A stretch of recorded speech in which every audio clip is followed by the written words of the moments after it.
De ese modo empobreció Israel en gran manera por causa de Madián, y los hijos de Israel clamaron a Jehová. Y cuando los hijos de Israel clamaron a Jehová a causa de los madianitas. Amén, amén. Dios le bendiga más. Queremos en esta tarde tocar esta poderosa historia bajo el tema, queremos ponerle bajo el título, rompiendo con el atraso y la opresión. Repito, rompiendo con el atraso y la opresión. Es algo muy peculiar lo que en esta tarde hemos leído. Y es que hay muchos conceptos teológicos y muchos conceptos también personales que argumentan acerca de lo que se llama la impartición de naturaleza. Me explico. Hay personas que dicen que por el hecho de que podamos venir o descender de un líder eminente y de una promesa que tuvo ese líder en su vida, nosotros también vamos a correr la misma suerte que él. Mas, sin embargo, quiero decirle que no es así, porque en el mundo espiritual hay principios de ética y hay códigos que, si se violentan, pueden alterar aún la promesa y aún la misma genética de Dios en nuestra propia vida. ¿Por qué digo eso? Porque escuche lo que dice. Dice los hijos de Israel. Eso está revelando que eran hijos de Jacob, de aquel hijo de Isaac que había sido empoderado y dimensionado por Dios a través de un encuentro profundo que tuvo en Peniel. Ahora bien, Jacob fue traspuesto a otra personalidad. Me explico. Su esencia y su naturaleza fueron alteradas a través de una bendición que Dios le había impartido. Sin embargo, aparece aquí donde hemos leído que los hijos de Israel, hablando del pueblo general, hicieron lo malo. ¿Qué significa esto, Hansel? Que aunque el padre fue transformado y fue alterado su genética desde adentro y su mente fue transformada y tuvo un nuevo comienzo, más adelante, en los años, vemos a su descendencia, vemos a su generación y vemos a sus hijos que salen de su lomo haciendo cosas malas. Quiero decir algo muy importante. Esta expresión o este término, cuando dice hicieron lo malo, hay mucha tela que cortar, y quiero decirte algo. Significa, aleluya, cuando dice que hicieron lo malo, no solamente está refiriéndose a una acción, no, se está refiriendo a una acción en la mente. O sea que su mente fue corrompida. Su mente fue corrompida y fue abierta para que entonces lo inmoral penetrara y controle su accionar.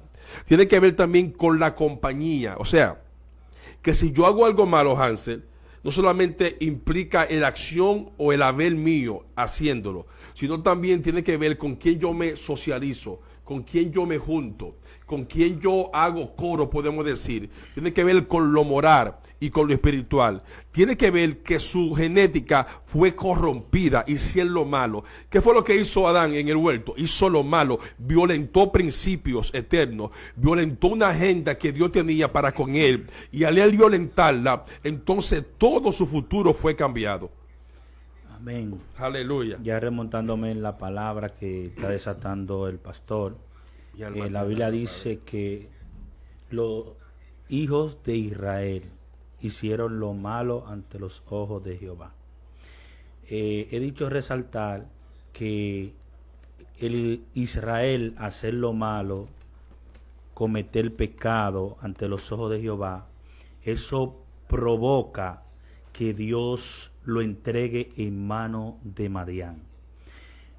Eso provocó que Israel estuviera en manos de sus enemigos, el hacer lo malo ante los ojos de Jehová. Claro, Jehová, como padre que es y cuidador de su pueblo, él no quería hacer esa acción con ellos, pero Dios, como un Dios justo, lo somete a ello, a un castigo ya por el hombre, tanto primero por él, pero después en segunda persona por el hombre.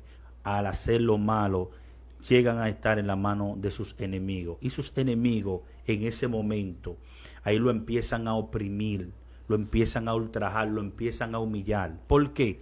Porque Israel, después que comete y hace lo malo ante los ojos de Jehová, y Jehová lo entrega, dice la Biblia, por 7 años en manos de Madián. Madián en esos 7 años empieza a oprimir a Israel, empieza a hacer triza a Israel.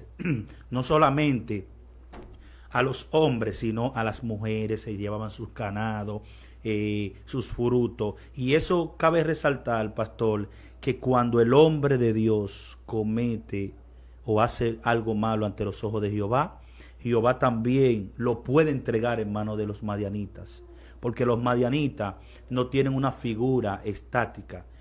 Los madianitas son espíritu maligno, que muchas veces nosotros mismos somos entregados a ellos. Imagínese usted cuando una persona vive cometiendo acciones fraudulentas, haciendo cosas malas, y Dios lo entrega en manos de sus enemigos. Estar en la mano de sus enemigos es privarlo de muchas cosas, de su libertad primeramente. Ya ellos no podían hacer lo que ellos querían. Imagínese usted cuando quizás alguno quería ir a algún lugar, quería trasladarse de un lugar a otro, y inmediatamente llegaba Madián. Era un pánico, pastor.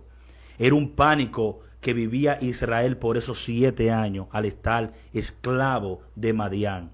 Cuando Madián subía a Israel, iba a esa nación, todo el mundo estaba en pánico, tenían que salir huyendo. ¿Por qué? Porque fraccionaron la ley divina. O sea, que fraccionar la ley divina para nosotros es algo terrible. El pastor. Poderosa aportación. Quiero decir algo, cuando hacen lo malo, abren una dimensión. No olvides, Hansel, que Dios opera en un estado de derecho. O sea, Dios es eterno y es justo. Y cuando alguien que conoce sus leyes altera el principio, aunque él lo ame, tiene que actuar ahora como juez. Entonces hay una generación que no conoce esa naturaleza del Padre. Solamente ellos declaran bendiciones y también declaran una alteración en su vida. Pero no olvidemos que ese mismo Dios que me promete avance y desarrollo tiene también un concepto, o podemos decir una ley establecida, que no puede ser, como tú dijiste, ni fraccionada, ni tampoco fragmentada, ni violada. Cuando dice que hicieron lo malo, está diciendo la palabra que ellos alteraron un diseño que conocían, porque ellos sabían de la forma como podían y debían servirle a Dios. Sin embargo, ellos entonces violentan ese diseño anticipado porque su espíritu fue alterado. ¿Cómo? Por el pecado. Hay una semilla de pecado que altera toda una genética. Escúchate el misterio. Cuando dicen que hicieron lo malo, están revelando que dejaron un diseño que conocían de justicia, de lo moral y de lo ético, y entonces se empecinaron a operar en la carne, en rebelión. Todo aquel que hace lo malo siempre tendrá consecuencias. Hay personas que son líderes y que tienen mucha promesa encima, pero están atrasados y estancados. Por eso el tema de este mensaje, rompiendo con el atraso y el estancamiento y la opresión. Le voy a decir algo que va a parecer un poco extraño, pero no es suficiente ser cristiano para ser libre de la maldición. Porque hay mucha gente que le dan un mal uso o hacen una mala exégesis de la palabra. Cristo es más que suficiente, pero no olvide, Hansel y Jordan, que hay procedimientos para que las cosas funcionen. Si tú compras un celular, no significa que tú sepas manejarlo. Tiene un procedimiento. Si tú no sabes cómo usar las aplicaciones, no te va a servir. Entonces, la sangre de Cristo es más que suficiente para que seamos libres. Pero ¿cómo yo aplico esa sangre a mi vida, a mi presente y a mi futuro? Hay mucha gente que están bajo maldición, que son evangélicos, no avanzan, no prosperan, viven enfermos, son envidiosos, no son gente libre, no son gente ecuánime. Es una maldición que te persigue, aunque seas cristiano, pero tu genética no ha sido renovada. Escúchate el misterio. Cuando Jesús muere en la cruz del Calvario, Jesús altera el código sanguíneo. ¡Wow! De la humanidad, siento a Dios, porque cuando Adán peca, Adán le entrega el código sanguíneo a Satanás, porque cuando Dios hace a Adán, hizo una sangre pura y limpia, sin contaminación, wow, siento a Dios, sin enfermedad. Por eso cuando antes de Adán pecar, Adán su sangre estaba limpia y pura. Adán nunca tuvo ningún tipo de enfermedad, de contaminación, de pandemia, de virus, de infección, porque su sangre estaba totalmente limpia. Cuando Adán peca, Adán le abre una puerta a lo que se llama la enfermedad para que pueda controlar o afectar la sangre. Si hoy tuviéramos con Adán y le sacáramos sangre a Adán, en su sangre encontráramos enfermedad. Azúcar alta, depresión, ansiedad. ¿Por qué? Porque su accionar al hacer lo malo le abrió puertas a Satanás. Pero cuando Jesús, escúchame esto, derramó la sangre en el Calvario, la sangre de Jesús estaba limpia de odio, de opresión, de mentira, de rencor y de enfermedad. ¿Por qué? Porque era el Cordero de Dios que quita el pecado del mundo. Entonces hay mucha gente que son evangélicos, pero viven siempre en batalla. No estoy diciendo de proceso, porque el proceso es una etapa preliminar que va a traer a ti lo que se llama un desarrollo progresivo y una bendición continua y sostenida. O sea, si tú no eres procesado, no califica para manejar lo que se llama la dimensión de prosperidad, porque en Dios hay dimensiones de prosperidad que la iglesia no maneja. Entonces, dice que hicieron lo malo ante de sus ojos, o sea, delante de los ojos de Jehová. Dios me reveló ahorita en mi casa que cuando dice que hicieron lo malo delante de los ojos de Jehová, número uno, los ojos de Jehová representan ciencia, conocimiento progresivo, acelerado. Todo está delante de los ojos de Dios. Significa una ciencia que ya superó el sistema humano. Poderoso. O sea, escúchame, hay científicos que están limitados en el descubrimiento de muchas vacunas para enfermedades, pero ya ese descubrimiento está detrás de Dios en el pasado, porque los ojos de Jehová velan por la ciencia, dice la palabra. Significa que hay mucha gente que hace lo malo estando consciente que Dios lo está mirando. Dice, delante de los ojos de Jehová. Entonces, cuando lo hicieron delante de los ojos de Jehová, como consecuencia, Dios lo entregó en manos de los madianitas. Cuando dice que lo entregó, dice que lo traspasó. ¿Qué significa eso? Que Israel estaba en la mano de Dios. Y cuando hicieron lo malo, alteran el principio de integridad y Dios tuvo que traspasarle. Es como cuando, ejemplo, cuando un equipo de baloncesto tiene la bola, que de forma voluntaria se la pasan al contrario, le dan ventaja, le dan preeminencia sobre ellos. Cuando el ser humano opera en injusticia, por ejemplo, si tú y yo somos amigos y yo te amo y yo amo a Jordan, no importa que yo lo amo a ustedes, tengo que ser íntegro. Hay amigos que tapan a otros y son evangélicos. Hacen cosas mal el otro, pero ellos como son amigos no tienen identidad para decirle eso está mal, eso es hacer cosas malas. Hacer cosas malas no solamente adulterar y fornicar, es no tener moral, ni principio, ni temor de Dios. Amén. Usted hablaba algo muy importante acerca de la maldición generacional. Yo puedo decir que el 90% de los cristianos arrastran maldiciones generacionales. Ahora, ¿cómo se explica que la mayoría de cristianos tienen batalla para hasta comer? Fluye ahí. Es porque arrastran una maldición generacional. Yo creo que el cristiano tiene primero que ir a sus raíces. Ejemplo, si una persona está estancado económicamente, debe de ir a sus raíces a ver qué hicieron sus padres, qué hicieron sus abuelos, qué hicieron sus tatarabuelos, cómo vivieron. Para ello, desde ahí empezar a quebrantar la maldición. Poderoso. Porque hay personas que viven una vida paupérrima, que no encuentran para comer, para vestir, pero son evangélicos, aman a Dios, quieren salvarse, van a la iglesia, danzan, hablan en lengua, reprenden al diablo, reprenden a los demonios, pero en su vida, en su casa hay una situación que es difícil, que es que tienen 3 hijos, tienen 2 hijos, tienen esposo, esposa, pero no encuentran para comer. Entonces, yo le exhorto que vayan primero a sus raíces para poder quebrantar esa maldición generacional. Otra maldición generacional es que, ¿cómo se explica que una persona que esté en la iglesia esté atada a la masturbación? que una persona que esté en la iglesia, que tenga un marido, se enamore de otro. Y a veces decimos, wow, eso es normal. La persona común dice, eso es normal. No, lo que pasa es que tu tatarabuela era una prostituta. Entonces, ella era una prostituta tapada. Entonces, toda esa maldición arrastró a tu madre, a tu abuela, a tu madre, y ahora te está arrastrando a ti. Pero tú estás en la iglesia. ¿Qué tú tienes que hacer? Ve al altar. Busca a Dios, quebrante esa maldición generacional. Escúcheme esto, Israel no debió de hacer lo malo ante los ojos de Jehová, porque ya su genética estaba libre de pecado en cierta forma. ¿Por qué? Porque cuando Jacob se encuentra con el ángel, su genética, el ángel llegó, fue hasta ahí que llegó la genética maldita de Jacob.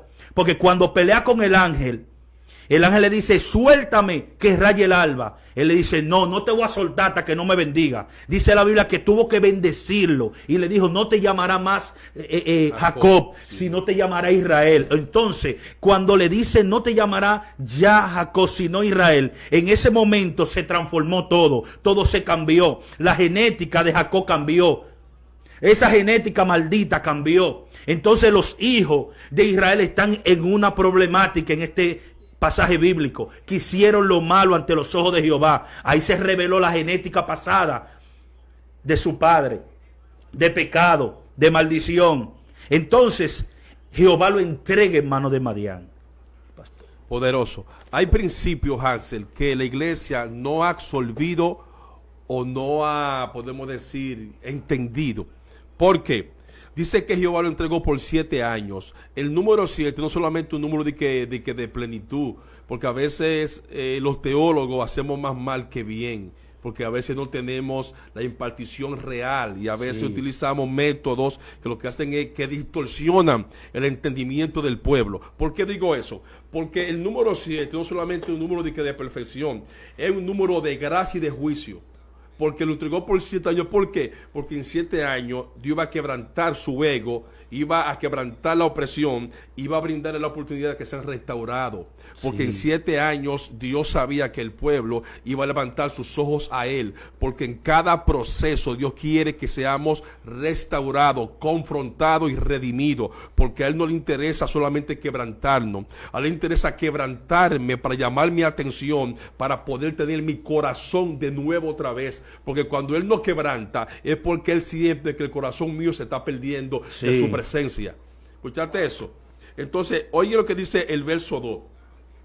Y la mano de Madián prevaleció contra Israel. Y los hijos de Israel, por causa de los madianitas, se hicieron cuevas en los montes y cavernas y lugares fortificados.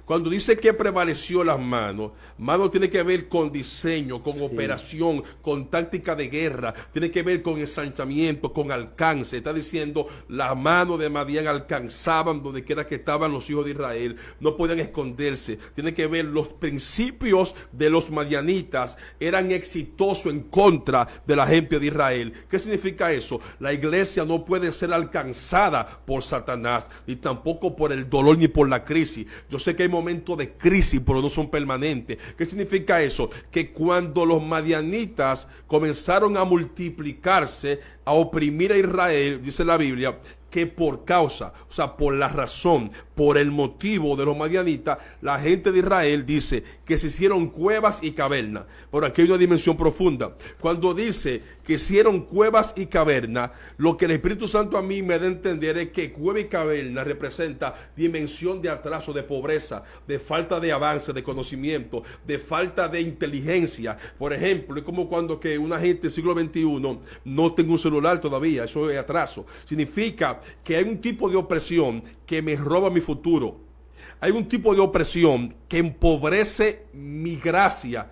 Escúchame, hay un tipo de opresión que me tiene rezagado, escondido y temeroso, porque cuevas y cavernas representa tiempos de atrás, representa donde la luz no entra, donde el desarrollo no es progresivo, no se hace presente, donde la inteligencia, la tecnología, donde la bendición de Dios está retraída, cuevas y cavernas. Hay mucha gente que emocionalmente tienen cuevas y cavernas. Representa que le hacía difícil sembrar, le hacía difícil mantener sus ovejas porque estaban en los montes, le hacía difícil conseguir agua. Cuando Satanás te lleva a un nivel de atraso, la unción de Dios para ti no es una realidad, aunque sea verdad. Significa, Hansel, que hay una generación que por falta de no tener el conocimiento pleno del Padre está en cuevas y cavernas. O sea, eso tiene que ver con la metrópoli. O sea, la metrópoli son las ciudades desarrolladas, que tienen tecnología, que tienen desarrollo. Entonces hay mucha gente que están en los montes cuando Dios hizo una metrópoli para que ellos la habiten y para que la disfruten. Una metrópoli significa tu casa propia, un hogar sano, un matrimonio estable, un matrimonio sólido, fortalecido, que tu esposa te ame, que te respete, que tú la respetes, que tú la ames, hijos que te amen, hijos con la palabra encentrada en su corazón. Significa economía sólida, una iglesia saludable, un corazón sano, puro. La metrópoli significa avance y desarrollo. Entonces es el tiempo de que la iglesia salga de cuevas y cavernas. Otra cosa, el hecho de que yo viaje a las naciones no significa de que yo no esté en la cueva, porque los que más están en la cueva, Hansel, son los predicadores. Sí. Oye lo que estoy diciendo, parece contrario, pero no lo es. Mire, hay un tipo de gente que cree que estar adelantado es tener una jipeta. Eso es erróneo. Las jipetas son buenas y que vengan 2021, 2022, pero una jipeta no me saca de la cueva. Una visa no me saca de la caverna. Al contrario, hay gente que quien lo mete a la cueva es la visa. Y la jipeta fluye. Sí. A un principio que cuando ellos se metían en cuevas, la cueva es un lugar donde se meten los cobardes. ¿Cómo? Sí, los cobardes. Y hay muchos cristianos que están en la cueva. Como usted decía, predicadores, evangelistas en la cueva. Ahora bien, quiero exponer algo que está en el verso 3. Dice, pues sucedía que cuando Israel había sembrado, subían los madianitas, amalecitas y los hijos del oriente contra ellos, subían y lo atacaban. Mi pregunta es, ¿cómo ese pueblo se daba cuenta que Israel o que ya la cosecha estaba lista? Mire el nivel tan fuerte y tan macabro que tenía y de opresión que tenía este pueblo en contra de Israel. Los israelitas salían de la cueva en un momento, iban y sembraban cuando ellos pensaban que ya su fruto ellos lo iban a disfrutar y lo iban a vender, iban a tener el trigo, iban a tener esa uva como a ellos les gustaban comérsela, su manzana. Inmediatamente se daban cuenta los amalecitas, los madianitas, parece que tenían un espía en aquel lugar. Y cuando ya el fruto ya estaba terminado para cosechar, entonces inmediatamente llegaban ellos a tomar posesión de su trigo y de su harina. Es decir, que nosotros, a veces, nosotros creemos que estamos fuertes y que no hay espías que comunican cómo estamos espiritualmente. Espiritualmente usted puede estar acto, usted puede estar poderoso, usted puede predicar un mensaje. Los espíritus siempre tendrán un espía que van a decir, esa mujer está dando fruto, ese hombre está buscando a Dios, ese hombre está fortalecido, ese predicador está yendo a las naciones, ese predicador tiene conexión con el cielo, está dando fruto. Fruto tiene que ver que tu vida está apta, está adecuada, tu vida está dando fruto, tú estás dando fruto, tu vida está apta. Entonces los espíritus, cuando ven que ya tú estás apto, entonces ellos suben. ¿Para qué suben los espíritus, pastor? Suben para destruían el fruto. Israel tenía una economía estable, una economía estable. Pero ¿qué pasa? Los amalecitas y la gente del oriente lo oprimía. Ellos no podían tener trigo guardado, no podían tener uva guardada, no podían tener fruto guardado. ¿Por qué? Porque ellos iban y lo tomaban. Y eran tan fuerte la opresión que sus caballos, sus camellos, lo pisaban lo que quedaban. O sea, después que le llevaban los frutos, es decir, la rabiza que quedaba, lo pisoteaba. Es decir, ya ustedes están en mi mano, yo los voy a destruir. Ustedes no van a comer del fruto de sus manos. O sea, agarraban y lo pisaban. Es decir, no coman. Ustedes están privados de comer. Oiga lo que pasaba. Están privados de tener trigo en su casa para darle a sus hijos. ¿Por qué? Porque una acción que ustedes cometieron los llevó a este estado. Ustedes, eso que ellos hacían con ellos, le estaban enrostrando su pecado y su maldad a Israel. O sea, te estoy diciendo una palabra a ti, que lo que tú hagas en algún momento, tus enemigos te lo van a enrostrar, aleluya, cuando pisen tu fruto. Cuando pisan tu fruto, es que te privan a ti de que tu economía esté bien, que esté sólida, de que tu familia esté sólida. Esos son los frutos que el hombre tiene, que tu vida espiritual esté en el suelo. Es decir, que el diablo te acuse y te diga, mira, por tu pecar ante el Eterno, mira donde tú estás. Ahora tú no puedes comer de tu fruto, el fruto de tu mano. Ahora tú no puedes salir a las calles. Porque si salían a las calles a cualquier sitio, tenían el pánico de que venían sus enemigos, sus opresores.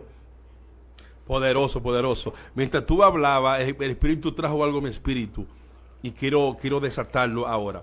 Y es lo siguiente. Cuando tú decías, evangelista, que los madianitas, ¿cómo podían saber el tiempo específico de la siembra y de la cosecha de los hijos de Israel? Dios trajo a mi mente lo siguiente, escúchame. Hay que respetar a todo el mundo. Cada quien tiene un llamado y cada quien tiene un destino. Hay que respetar los mantos, hay que respetar la trayectoria. Pero más que eso, hay que revelar el reino.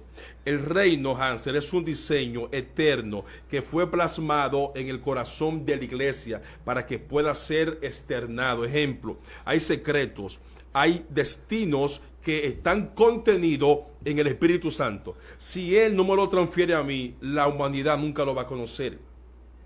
¿A qué me refiero?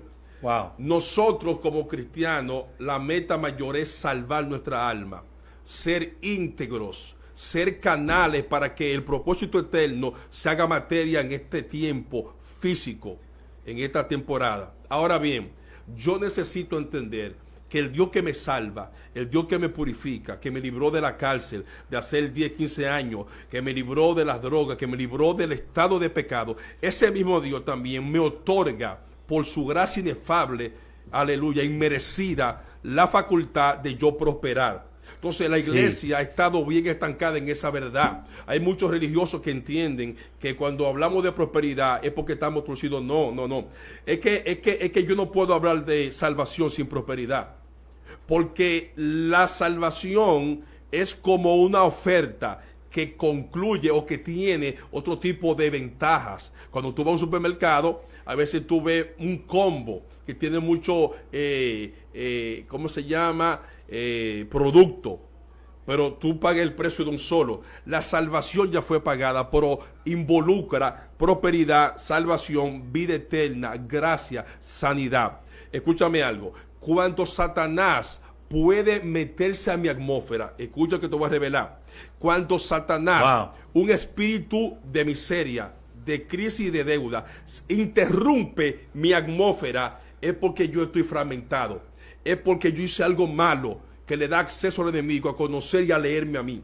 Tú sabías que hay un tipo de profetas que no son puros. Cuando no son puros, yo le escucho este misterio, yo puedo cerrar mi espíritu para que él no me profetice. Amén. ¿Tú entendiste ese misterio? Cuando el profeta no está hablando de parte de Dios y un adivino, yo tengo la facultad de cerrar mi espíritu, porque al yo estar en la eternidad con el Padre, Él no puede a mí escanearme. ¿Qué dice Pablo? Wow, todo lo puedo en, la palabra en griego es adentro. Todo lo puedo adentro de Cristo que me fortalece. Pablo está diciendo, antes de que vengan los azotes, wow, y la pedrada y la traición, Dios me puso adentro de Él para que nada de eso me destruyera. ¿Tú sabes por qué la gente tropieza hoy, de que lo decepcionan? Porque nunca estuvieron adentro de Cristo. Amén. Habrá momentos que gente que tú amas te va a traicionar. Yes. Eso te va a doler. Pero ninguna traición puede sacarte de adentro de Cristo. Porque la única forma de tú superar cualquier crisis es estando adentro. ¿Qué dijo Cristo? Hasta ahora mi Padre trabaja y yo trabajo. ¿Qué significa eso? Hasta ahora los diseños que Él programó en la eternidad le da seguimiento en el tiempo para que se cumplan destino y propósito. ¿Tú sabes algo? Cuando yo no soy íntegro en mi finanza, Satanás puede estorbarme en mi finanza. Amén. Yo creo en un Dios que prospera, que bendice en cualquier tiempo. Y otra cosa, el hecho de que los madianitas le robaran los frutos, Hansel, significa que el sacrificio, el trabajo, el futuro, la esperanza de ellos estaba siendo devorada por el enemigo. Por eso se llama el tema rompiendo con el atraso y el estancamiento. Hay mucha gente que aman a Dios, pero están atrasados, están estancados. Allá en Estados Unidos hay mucha gente que ama a Dios, pero están estancados. ¿Por qué? Porque no son íntegros. En Europa, en Estados Unidos, en Colombia. ¿Por qué? Yo creo en un principio. Yo creo en el diezmo. Por más que yo desate código, si yo no opero en legalidad, en el mundo espiritual, lo que yo soy, no importa. ¿Cómo así? No. El mundo espiritual lee lo que yo practico. No olvides que Cornelio era gentil.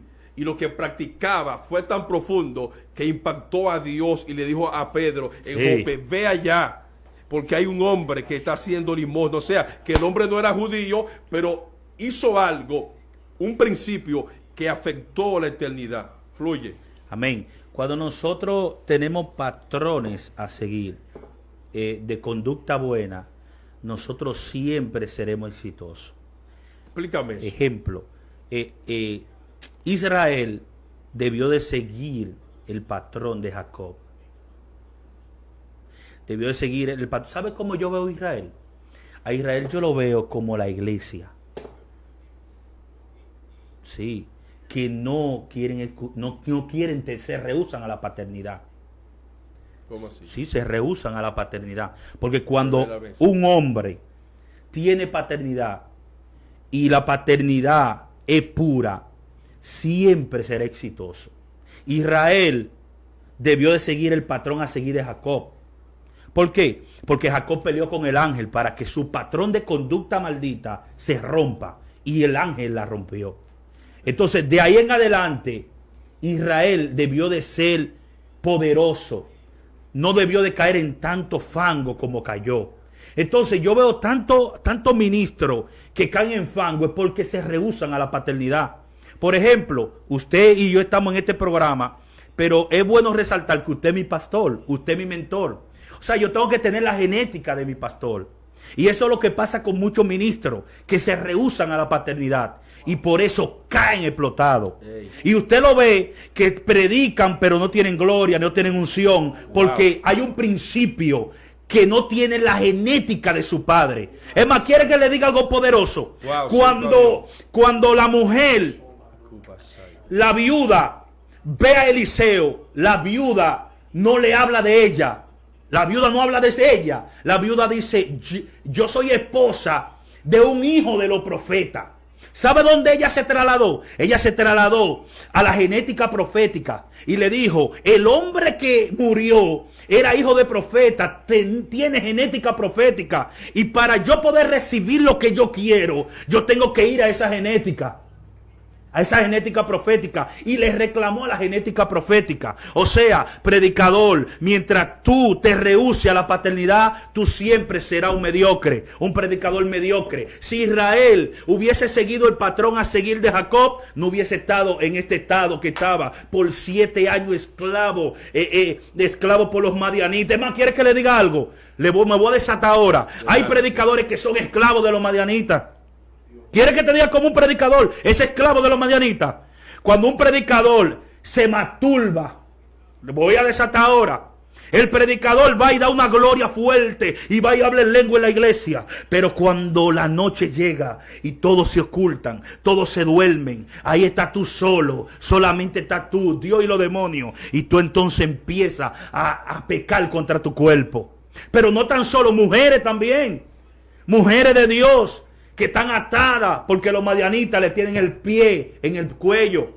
Entonces, en el estrellato dicen que son libres, pero no son libres nada. Ahora bien, predicadores que no tienen genética, no tienen paternidad, tienen que tener paternidad para poder ser poderoso. No te rehúses a la paternidad. Cuando un predicador tiene paternidad, hasta en su palabra se siente.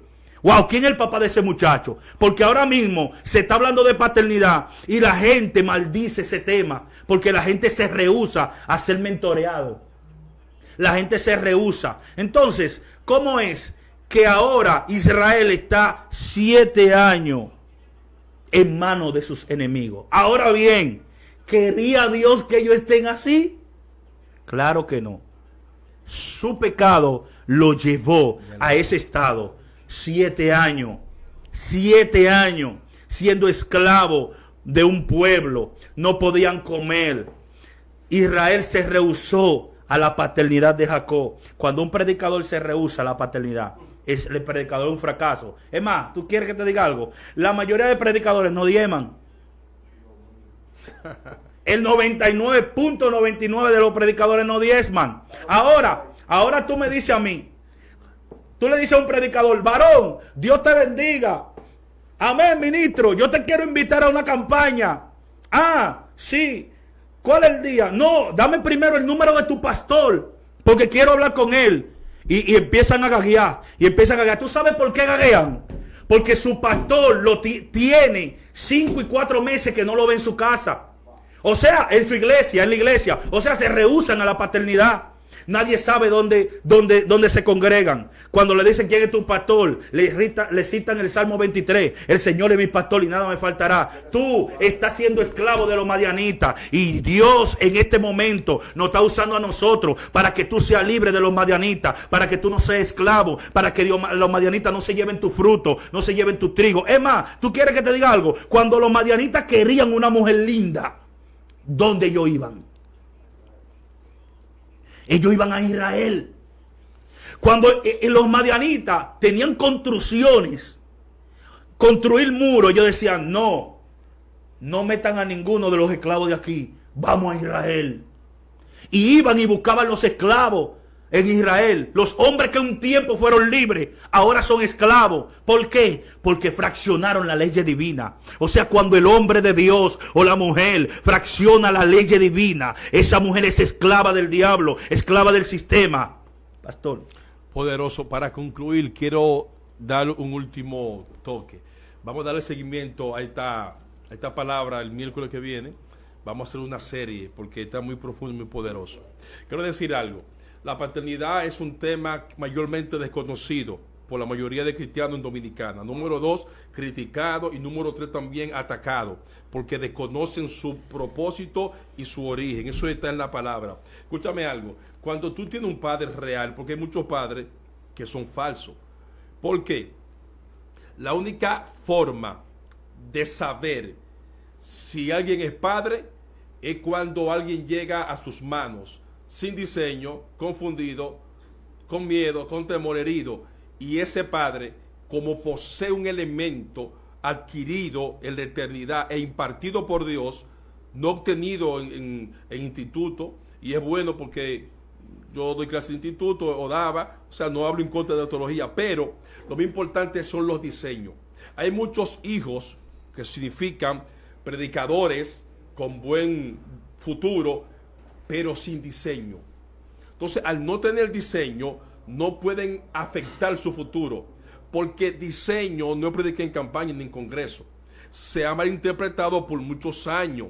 Diseño o gloria no es que yo fluya en actividades, no.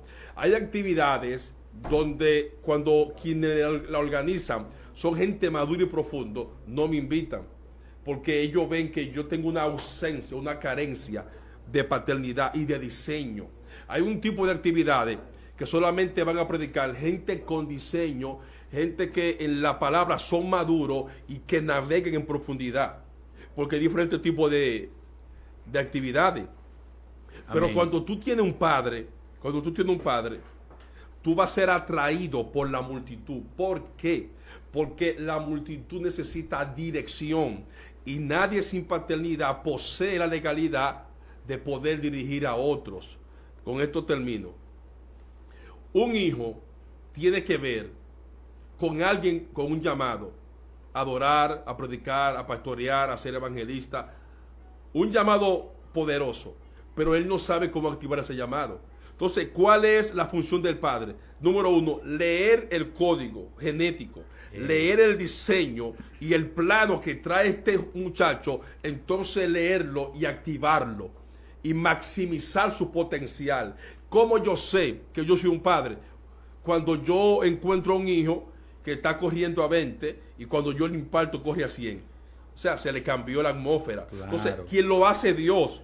Eso no es cuestionable. Se sabe que todo el mérito es de Dios, pero no olvidemos que Dios utiliza métodos y canales también para manifestar su propósito. Amén. Entonces, en esta tarde, Dios te bendiga, oro por ti, por tu matrimonio, por tu familia, amén, por tu casa. Te digo de parte de Dios, Jehová quiere que tú salgas de la deuda, de la crisis, de la depresión, del miedo y del divorcio. ¿Cómo? Cuando tú reconoces que necesitas estar en la presencia, Dios te va a empoderar y va a romper toda opresión y todo ciclo de maldición. Sal de la cueva, sal de la caverna, porque hay una ciudad sembrada de promesa y de poder que te está esperando. Y yo quebranto todo acceso de los madianitas a tu tierra. Amén. Ellos ya no van a poder robarte lo que con tanto sacrificio tú has sembrado. Porque, escucha el misterio, en la siembra de los judíos, Dios me revela que estaban sus sueños, sus anhelos y su propósito. Y venían los enemigos y los robaban. Nunca más lo que Dios te ha dado será robado. Dios te bendiga y shalom. Amén.